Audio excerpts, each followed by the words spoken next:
Hello' friend, মোৰ নতুন এটা ভিডিঅ'লৈ সকলোকে ৱেলকাম। আজি মই এই লেম্পটো দেখিছিলে, পুৰণি লেম্প, ঘৰ চাফ কৰোঁতে পালোঁ।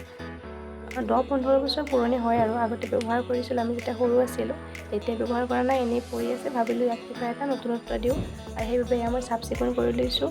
তাৰপিছত এয়া ব্ৰাছ, যিহেতু কালাৰ কৰিম বুলি ভাবিছোঁ, আৰু এয়া মই কালাৰ লৈ লৈছোঁ। 6-5টামান কালাৰ লৈছোঁ দেই। আৰু প্ৰথমতে মই প্ৰাইমাৰৰ নিচিনা যিটো হোৱাইট কালাৰ থাকে সেইটো প্ৰথমতে মাৰি লৈছোঁ চাৰিওফালে। তাৰপিছত এয়া মই মিহলি কৰি কালাৰবিলাক লগাই গৈছোঁ।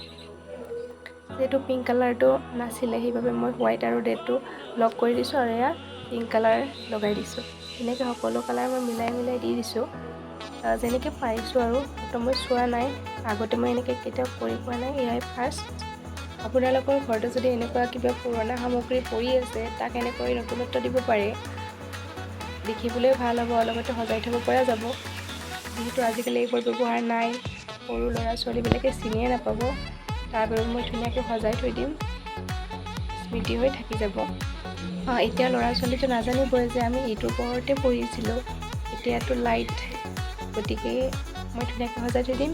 এয়া ফাইনেল লুক। কেনেকুৱা পালে জনাব, লগতে মৰম দিব আৰু ভিডিঅ'টো চোৱাৰ বাবে থেংক ইউ।